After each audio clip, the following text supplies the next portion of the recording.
Morning, John. Morning, how you doing? I've got a head cold. Went to the meeting last night. Looks like you're going to have no issues getting your money the way they were talking. Yeah, I think we'll be fine for the carryover, but boy, they don't really like my Park Plaza idea, do they?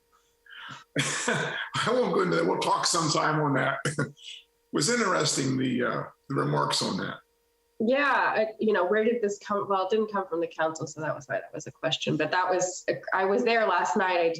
I didn't, speak up, but I was listening in, and I thought it was funny of all the things. I mean, if they do a downtown master plan, I mean, I've had no illusions. I never thought that project would happen in my lifetime. I still think it's a good project, but if they do a downtown master plan, then boy, it will never happen. Yeah. But if you look at it from a safety perspective, and you look at it in terms of our special events, it's much needed because we're seeing overflow crowds into the street. So, but here we are. I'm glad we'll have a carryover for the main library or for the master plan project. That'll be good. Yeah, Tara she did a good job last night. Yeah, Fred and Anya's did a crackerjack job with the CIP because there's a lot of things on there and it's not going to be easy decision-making for the council. Well, they've heard from the public about the library, so you're going to get no issues of getting funded, I don't think. Right. Yeah, for the carryover items. Mm-hmm. Yeah. You feel better, Ashley? I thought I was for a little while, and then I washed my hair, and that took all of my energy. So after this meeting, I think I'm going to go back to bed, and then by sounds like a good plan. Yeah, I woke up this morning and thought, oh, I'm feeling better, and then I washed my hair and thought, nope, never mind, gonna lay down again. So after this meeting, Sounds just good. a head cold, but it's been a long time since I've been actually sick, so it's weird. Okay, it's 12:30 my time, 9:30 your time. I think that we have everybody online. Who's dialed in is last three digits is 704. I think that could be me, Leslie. Okay, that's fine. All right, so let me get over to the agenda here, working off an iPad. Okay, if we could have a call to order and a roll call. John Krischer. Here. Susan Murphy. Here. Bill Pardue. Here. Sarah Clomey. You're muted, Tara. There you go. Always starts that way. I did have time to get to my library though in the half hour that we didn't get started. So I like your windows. We are all here, and again, I apologize for the time mix-up. Okay, no worries. We'll work through it. Do we have any public appearances? Okay, announcements from the trustees. yeah, Phil, this is Tara. I have an announcement, which is pursuant to kind of our last special meeting, we had approved a letter to go to the city council regarding the capital improvements projects for 22-23. That letter was sent to the clerk, and then yesterday I attended the council meeting, and just put in a very short pitch for the library stuff. Right now, I think Ashley, I think there were some questions that we're going to come back to you on, not on the carryover the master plan, but on the painting and carpeting, which is also in a possible project to be included. So at some point they're going to come back to you. It sounds like to me that they're not meeting. Maybe this is not going to be on the agenda again until May. So we might have another opportunity to talk about whatever needs to be done at our April meeting. Yes, exactly. So yeah, I'll be prepared to answer and any questions that the council may have with regards to the painting and the carpeting, and then the master plan itself. I think there was some confusion on one of the council members' parts regarding the potential for additional funds to support any plans or any projects that come out of the master plan project. I think that was actually generally always. Go ahead. Sorry. No, go ahead. There's generally, with the council, I found, even when they are provided with a copy or multiple copies of the MOA between the Board of Trustees and the council, they still are confused about what all that entails. And so I think that's just, it's just the process we have to work through as part of the budget when there are things in the capital plan that need to be communicated to the council. And this is how this partnership works. Yeah, I actually think that was with respect to the painting and the carpeting, because the way the agenda lays it out, it says $300,000 over 3 years for those three things. And then it has this line that says, and there may be an extra $500,000 for furniture or bookshelves and things like that, which, you know, maybe not, but I think that was actually not in the master plan piece. That was in the carpeting and the painting. Yeah, piece. and I'm not sure how it made its way there. The document I saw originally had it included with the master plan project, which makes sense because that would be providing an opportunity for future. So I think the bottom line from the meeting that my takeaway is that you know, the library didn't get scratched from any of the proposals at this point. I think they're going to take a deeper look at kind of some of the costs. They had some really high level numbers that you really couldn't make decisions based on. So I think that they're going to staff is going to come back to them with some more detailed information after talking to various parties. So I think that all went well. And I just wanted to let folks know that both the letter was transmitted and I did attend the meeting yesterday. Well, thank you. Okay, any other announcements from the trustees? I was there last night too, and Tyler did a good job on the thing. And for me to sound the council does not want to, they've heard from the public and they're going to tread very lightly with the library, things they do. Sort of the impression I had. Okay. Thanks. So how about announcements from the library director? Just the announcement that I continually have is that we're continuing to work on our recruitment so we can get the doors open more hours. I have 3 people who are in background, which can take a while, depending. And then I have, we conducted interviews for library assistant last Tuesday. And so I have a couple of good candidates that came out of there. So we're working as quickly and furiously as we can on those recruitments. That's my huge focus, is getting our doors open and getting our hours normalized. Right, and you've had some challenges with people backing out, or we have the cost background. of living here. Yeah, even with your research, I think once people really get into the nitty gritty of apartment search and then, you know, looking at the cost of gas, I mean, in California alone, my God. So I think people do cursory research and say, I can do this. And then they really get into it and see what the cost of living is compared with salaries. And not just the city of Carmel, but I think peninsula-wide, we have not kept up with cost of living increases and salaries. So it is definitely sticker shock, and it is part of our challenge in hiring. And the background checks have been proving a little bit of a challenge. And they have, depending. So they can range from, you know, coming back in a few days up to 12 weeks. And it's not dependent on the person and what their background is. It's just where you are in the queue and if you're out of state or whatever else is going on. So that's where we're at the mercy of the Department of Justice. It's not fun. Okay.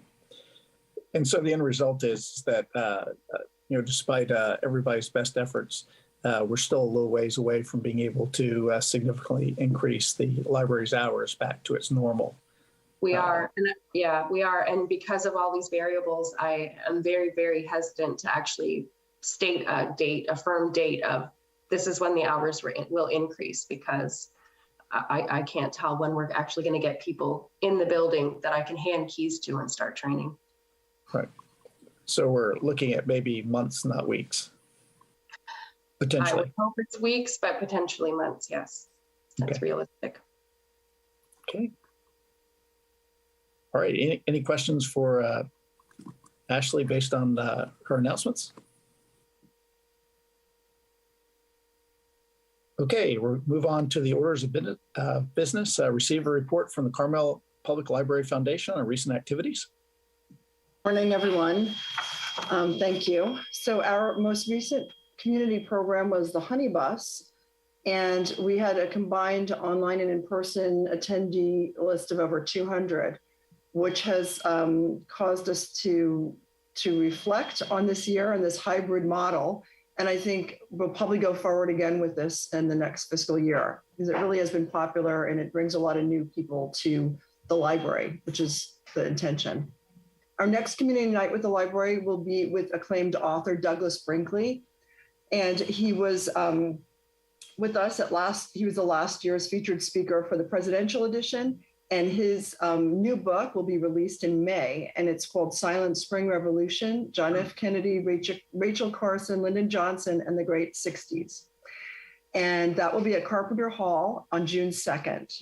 And then our Sterling Circle member reception will be part of an author event with Douglas Brinkley. And if anyone would like to attend, I would love to extend an invitation to the Board of Trustees as well. It'll be really fun. And I'll let you know when the location is when we secure it.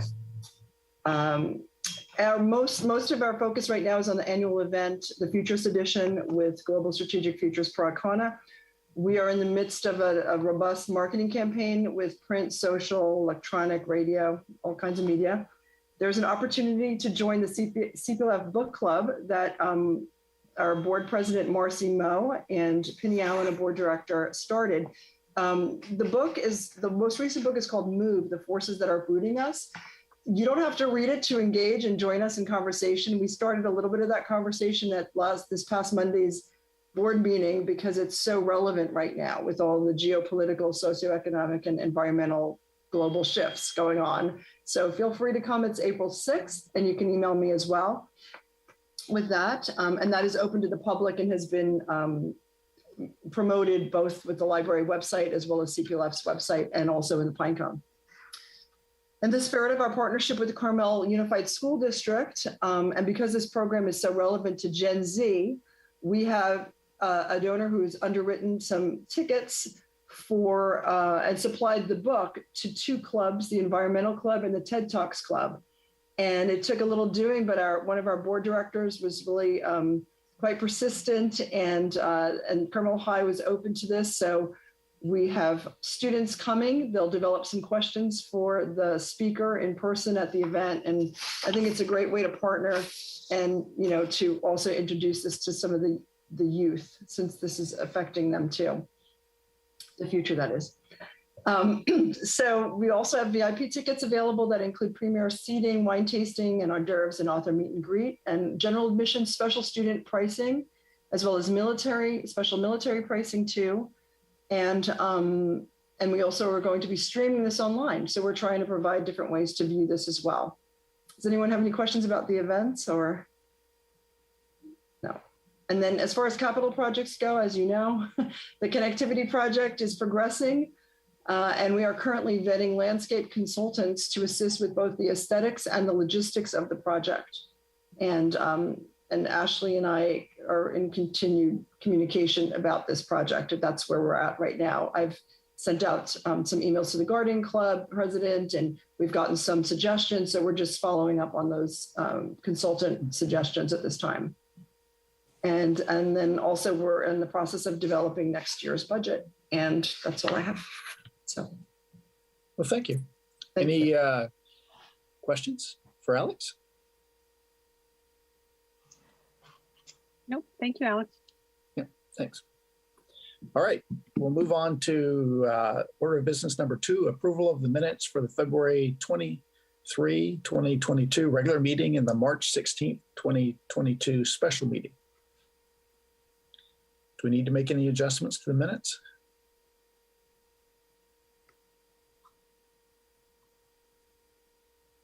Okay, can I get a motion to approve the minutes? So move. I'll second it. Okay, I'll second it. all right. Let's have a vote on to approve the minutes of the February 23rd, 2022 regular meeting and the March 16th, 2022 special meeting. John Krischer, Yes. Susan Murphy, Yes. Tara Twomey, Yes. Bill Pardue. Yes. Approved. Thank you. Okay, so moving on to number 3, receive the Librarians Report for February 2022. Okay, so for the Librarians Report, nothing huge. We were down overall in terms of circulation statistics. Not so much door count, but circ statistics. We did have a holiday that month and it was a shorter month. I imagine that we will see in March a bounce back from this to the January levels, which were quite strong coming out of November and December in terms of circulation. We're still seeing pretty high foot traffic and high usage in both library buildings when we're open. So I'm not concerned about this downtick for February, just simply because it's a short month and because we had at least one holiday that month. So if there's any questions, I'm happy to answer them. I don't think it's, I have a question. It's just kind of an observation. It's kind of interesting that we've been open more over the last year. Yet we, on the year to date, the electronic checkouts are more this year than they were the previous year.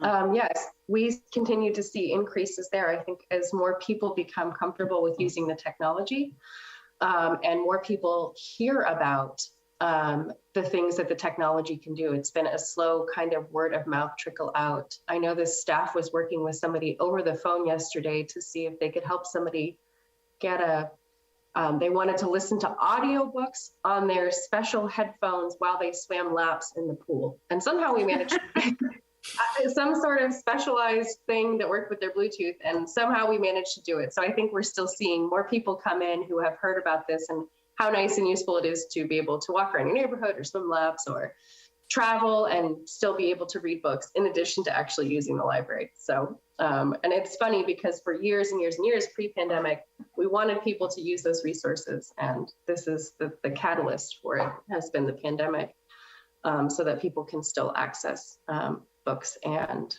movies and music and all of those things.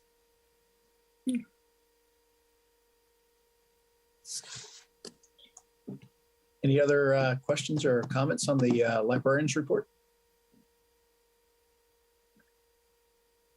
Okay, thanks. We'll move on to item number 4, receive the Treasurer's Report and approve the check register for February 2022. Sorry.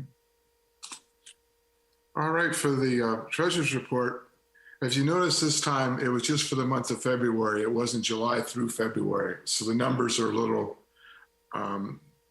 doesn't show the whole year. But right now, the hard copy and the tech are well under budget. And it was up on our, on some things because of we're buying the computers and the self-check machine. So that was up a little higher. But total for the whole month, we're still like $4,000 under budget, what we had budgeted for that month and what we spent. Other than that, I think we're doing really well. I really can't say anything really if you have any questions about it, but I tried to look at everything over. Just being the 1 month, it looks great for that month. So the I thought that we normally did the year to date. Was there, am I remembering incorrectly, or was there a reason why we were up year to date? You're correct about that. I think there might have been a little bit of a goof up between the bookkeeper and us, because when they sent it to me, I got a little late and it was just for the month of February. So that maybe she got the dates messed up and thought she's going to get a week later. I really can't answer that. But when I got it, all I got was February. So that's where there'd be no funding, because funding is quarterly and you can really see how we're doing per year. Basically, what I put together was what that month was. Right. And so if I remember correctly from the last regular meeting, we were still in the green for budget. We were spending less than we were taking in. We really are. Ashley sent me the budget for the year, and I looked over things, compared, and we're still doing good. The numbers I had off of February, I ran against those numbers, the paper with the thing I've got, and we're still really doing good. We're going to be a little higher on some cost over budget because we approved the computers and the self-check machine, and I signed a check for the self-check machine. I think that was pretty close to, I think actually $10,000 is quite expensive. So that's going to be a big expense on the budget. And the computers, I think the whole thing was like $30-some thousand we approved extra. So that put us over budget in that one thing. Yeah, but didn't we do a budget adjustment? We did do a budget adjustment. So the budget adjustments been sent to the bookkeeper. And so those adjustments have been made. So you shouldn't see any overages anywhere. You'll see an increase in spending as John said, in the computer, the IT equipment area for the purchase of new computers and for it's actually the coin machine that goes along with our print release station. So those will be increased costs that you'll see come through. And then probably you'll see some spending in adult programs in the next month, or not adult programs, kids programs, as we're planning to do some outdoor summer reading things. And I've used the talent and skill that I have in the community activities department to do some scheduling for that so that we have those things going on in the park during our summer reading. So when I got an okay, Ashley, for giving books out for the end of the summer reading program. Terrific. Thank you, Susan. So you'll get books. I'll check with the children's librarian to see what the ages are and what we need. Very good. Right. So for the next meeting, let's make sure we work with the bookkeeper so we can get the year to date. Because it's really hard to make sure that you're on track and look at projected spending for the future if you don't know where you are on a year-to-date basis. Any other comments or questions on the budget? I would agree, but I guess I would still make a motion to approve the check register. Yep. Okay. And is that all we have to approve? Sorry, I've forgotten. That's all we have to approve. It's just the check register, which is fine. So I would make that motion. Can I get a second? I second it. Okay, if we get a vote to approve the February 2022 check register. John Krischer, Yes. Susan Murphy, Yes. Sarah Twomey, Yes. Bill Purdue. Yes. Approved. Thank you. Okay, we'll move to the next item, which is receive an update on the gathering place, review the policy, and provide staff with direction. Okay, so at our last meeting, this was an item that was requested to come back for discussion. The gathering place, of course, was completed right before the start of the pandemic, and this was a project we had identified as a need in our community for free and open meeting space. The timing of the finishing of the project was unfortunate, but now that our doors are open again and have been open since September, we have seen use of the gathering place. Initially, the use was mostly limited to people who were coming in, finding that as a space that would be great for them to sit and work quietly. Sitting with their headphones on, their laptop, working away. We did have some initial requests for use of the room, and we were able to schedule those. We've just been using Google Calendar for the time being. It's a shared calendar that staff can see across all of our different logins. And so far that's worked with the volume of requests that we've had. We had our first book club come in and use the gathering place last week, which was incredibly exciting. And at this point in time, I'm hoping that we will see increased usage when our hours increase. That's one of the limitations that we have right now is that, and it was the intention of the policy when it was originally written, was that the gathering place would be used during our operational hours only, so that we wouldn't have staff coming in before their shifts or staying late at night because book clubs are still going, or study groups were still going, that those usage hours will be limited to our open operational hours. At this point, I don't have any recommendations for changing the policy itself. It seems to be working really well. We did have a request from one person who was working with another person. And that's that first bullet there on the room usage policy. Groups no smaller than 2 people. And it was 2 people who wanted to use the room exclusively.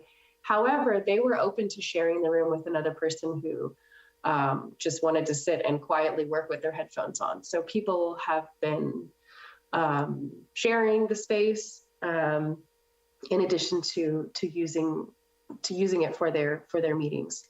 I have had no reported issues from staff with people making a mess in there or having any problems with equipment or anything like that. I do have additional requests that are outstanding from the Carmel Residents Association who would like to use the room in the future, as well as Visit Carmel, who's the marketing arm of the city. They'd like to use it this summer.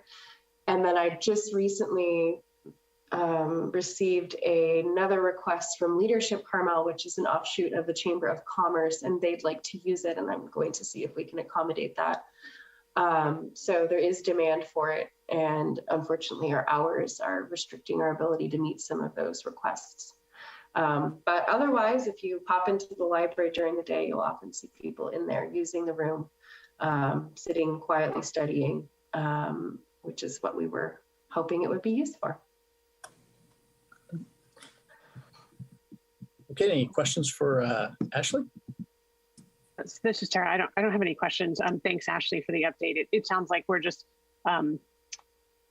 because of our limited hours because of the pandemic.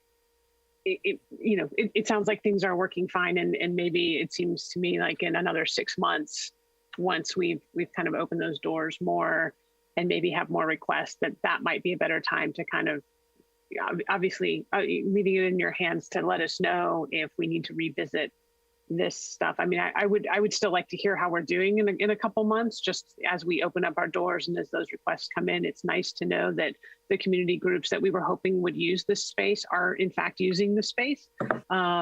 So I think that kind of feedback is helpful for us as trustees to know that, and I think for Carmel Public Library Foundation too, to know that the space that was created is getting used as it was intended to be used.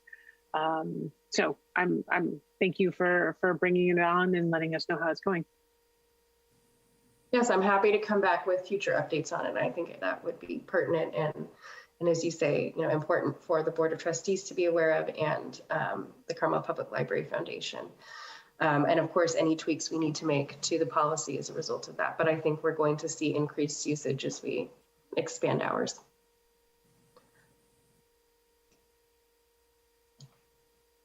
Okay, anyone else? Okay, thank you. We'll move on to the last item, which is consider if or when to return to in-person library board meetings and provide direction to the staff. So, as I'm sure you're all aware, for the March 1st City Council meeting, the council moved to in-person meetings in the council chambers with the hybrid option so that people could also attend and provide public comment via Zoom. Everybody who attends those in-person meetings must wear a mask inside the council chamber at all times. They must also be vaccinated and boosted. And we had, because of the anticipated volume of people, we had the CERT team available to be checking those vaccination cards and to fill out the sign-in sheet. At this point in time, the council is allowing the boards and commissions to decide their own timeline and whether or not they would like to continue via Zoom and meet virtually only, or if they would like to convene in person with that hybrid option.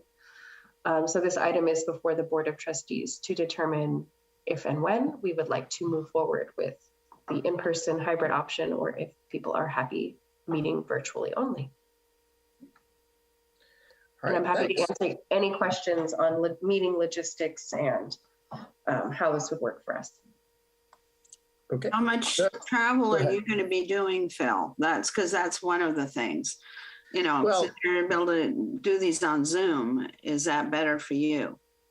Well, I personally prefer in-person meetings over Zoom meetings, just as principle. But I mean, there are advantages to Zoom and being able to be different places.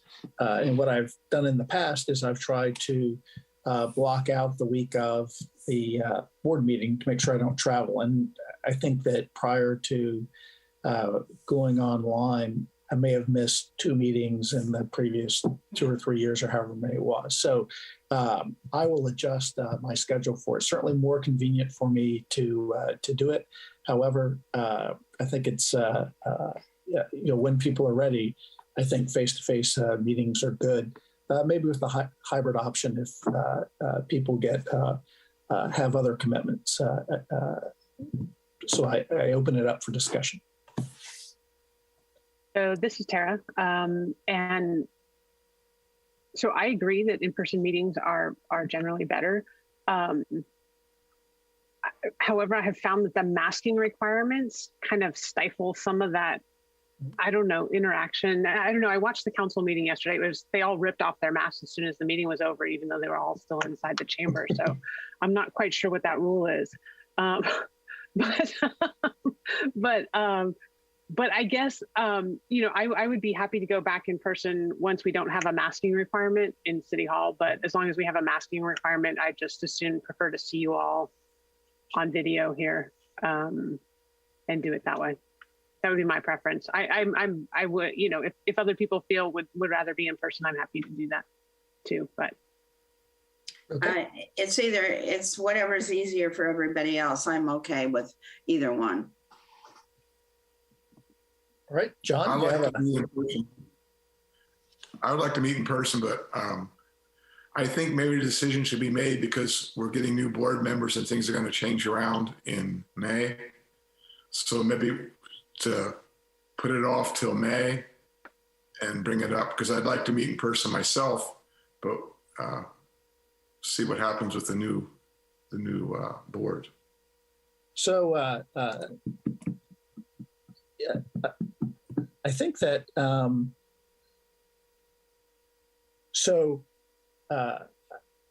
as a board, I think we make decisions and we go, and the new members will roll in and do what we need to do going forward.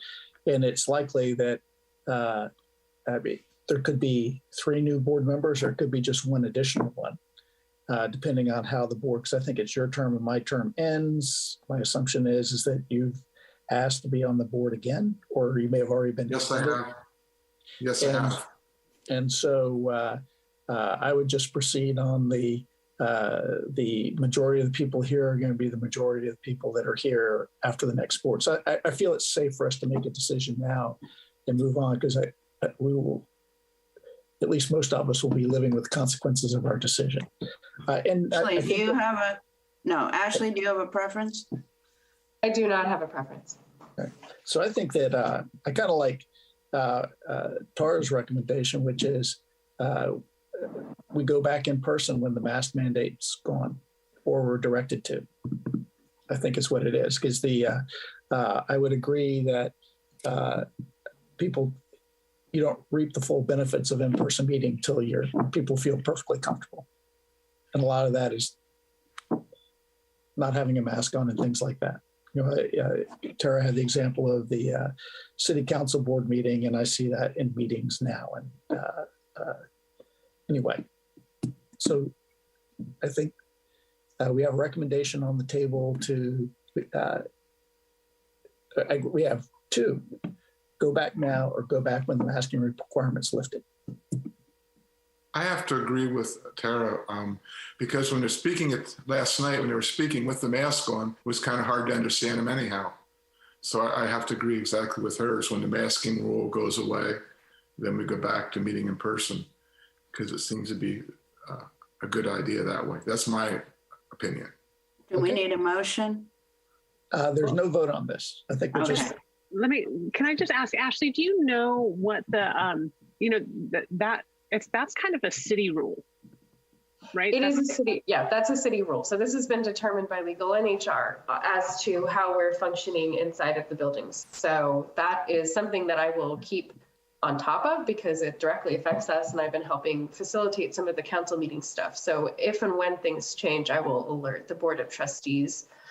And I think the way to do it would be to bring this issue, once the city makes a determination that masking isn't required in council chambers anymore, would be to bring it back to us at the next meeting. I don't think it's going to be a, if they decide on the 20th of a month that, there's not going to be a mask requirement, it doesn't mean that the meeting that we have the week later. I think what we do is we bring it back to us the next meeting. I just want to be clear about that. It's not it's not a trigger point where it's not all of a sudden we're going to be in person. No. I would bring back and let you all know, hey, this regulation has changed. Let's revisit this conversation. Are we in person now? Okay, very good. Do that. Sounds good. Gary, is everybody good with that? Fantastic. I am looking forward to seeing everybody in person and being back in council chambers. But I just did this with another meeting where they wanted us to have masks and sit 6 feet apart. And I thought, well, and travel. So we were going to have to fly somewhere to all sit in a room and sit 6 feet apart with masks on. And I said, we might as well just do this online. So thank you. Yeah, right now the federal government's pretty much no masks if you're vaccinated. It's your personal option. And so, and it's funny. This was a federal government thing, Phil. It was interesting. Yeah. Well, this is the city, as opposed to Department of Defense. What are they doing at the postgraduate school? No masks. Yeah, there you go. DOD. All right. Future agenda items. I'm hoping to have a draft of a budget to you all at the April meeting. That John referenced the document that I had started with our year-to-date actuals for March. So I'll be keeping those updated as we roll through and starting to plug in numbers based on the spending we've done this last fiscal year and some projections out for the next fiscal year and what I think our library usage is going to look like coming out of some weird times. Right. Okay. Do the board members have any future agenda items they'd like to propose? No. We haven't already discussed in this meeting. Going once, twice. All right. We'll adjourn. Thank you very much for your time. Appreciate it. Thanks, everybody. And lastly, those dates are great, okay? Got it, Susan. I'll put you on the calendar. Okay, thank you. See you tomorrow. See you tomorrow. Yeah.